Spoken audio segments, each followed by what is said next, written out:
Today we're going to use the factoring that you just learned to solve quadratic equations. A quadratic equation is an equation that has an x squared in it. If we look at this, don't get too worried about it right now because I'm going to show you how to take care of it.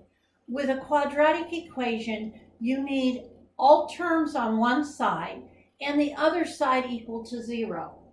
So it's also, if you're going to move things around, better if you end up with a positive squared term. In order to end up with a positive squared, I'm going to add 3v squared to both sides.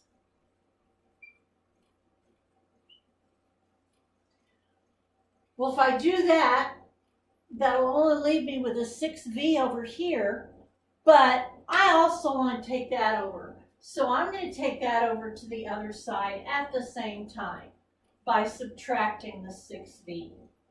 That now gives me v squared minus 7v plus 12 equals 0.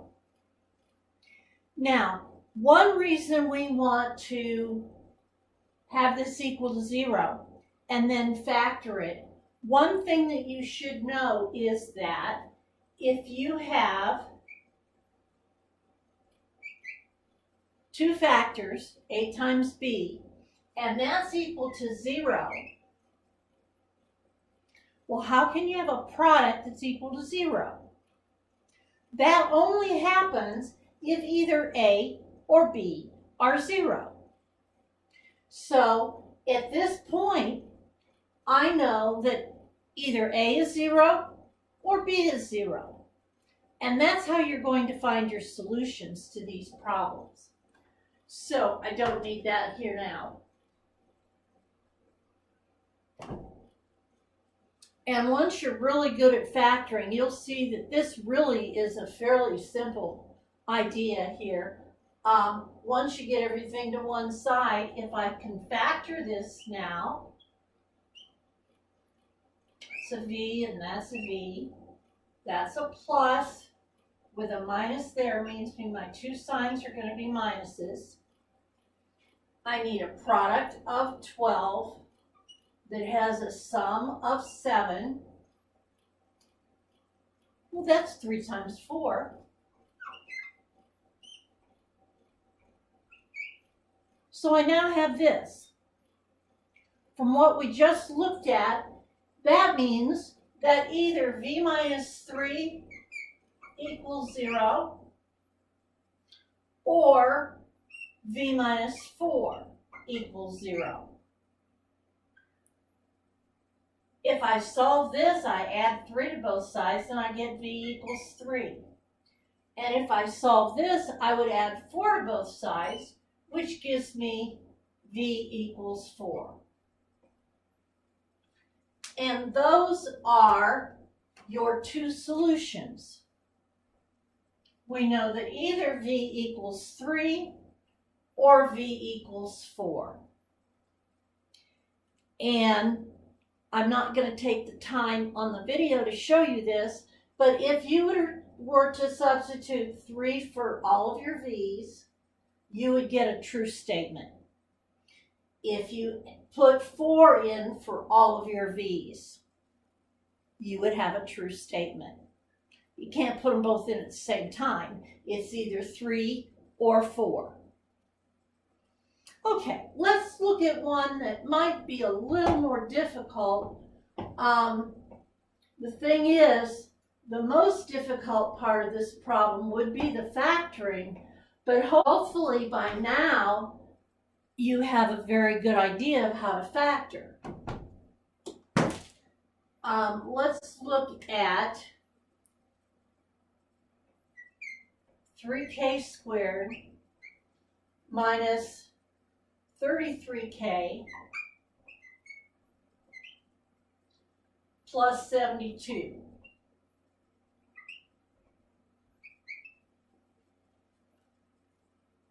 For this equation, it's already set equal to 0, so I don't have to worry about setting it equal to 0 at this point.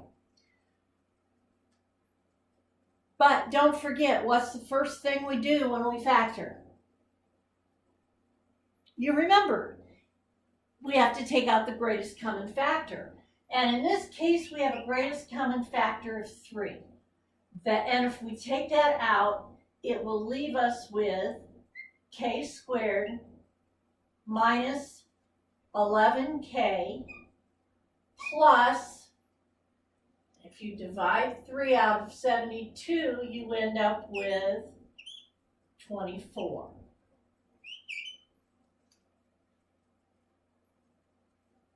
Okay.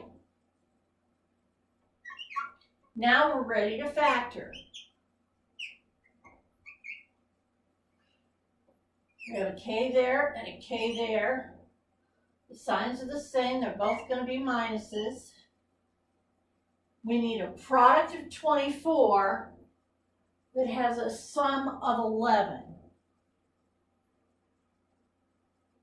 That would be 8 and 3. Now, we actually have 3 factors here. We have 3, k minus 8, and we have k minus 3. Can 3 be equal to 0? Unless you're working with a very unusual number system, 3 is not equal to 0.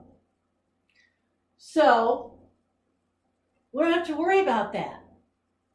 Students often say, well, what about that 3 out front? Well, 3 can't be equal to 0. That means one of the other factors has to be equal to 0. So either k minus 8 equals 0, or k minus 3 equals 0. You add 8 to both sides and you get k equals 8. You add 3 to both sides and you get k equals 3. So those are your solutions. We either have 3 for k or we have 8 for k. Now, of course, just to make sure that it's clear, the 3 here had nothing to do with the 3 out front. We still never set that 3 equal to 0. But k minus 3 was a factor, so we ended up with 3. Okay, let's look at another example.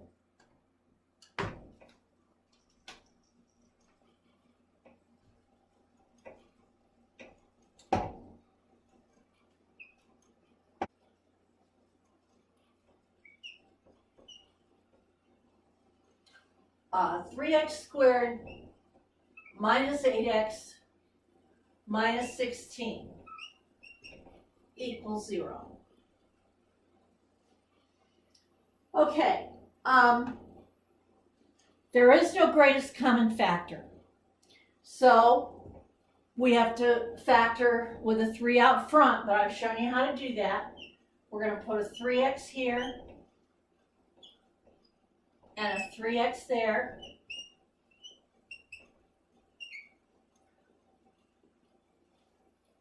Our signs are going to be different. I need a product that's the same as 3 times 16. You can either leave that and look at the factors, or you can multiply together, and that gives me 48. And I need a difference of 8. Well, 6 times 8 is 48. That's not going to give me a difference of 8. What else gives me 48?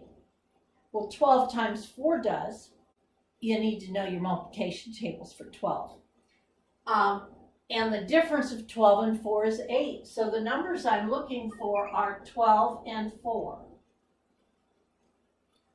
Signs are different, so be careful. The 12 next has to go next to that sign. The first sign is where the larger number goes. So I have a 12 there and a 4 there. Remember, we have to factor something out now, the extra 3. Well, it won't come out of the first factor, so it will come out of the second factor. So I end up with 3x plus 4 times x minus 4.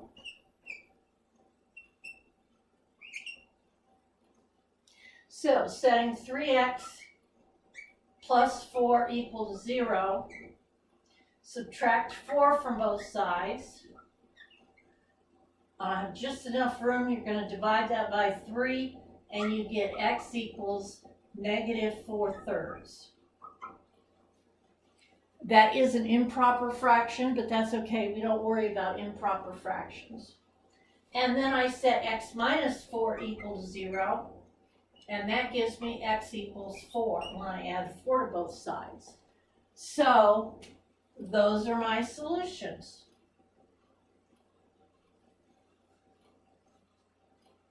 There are other ways to solve quadratic equations.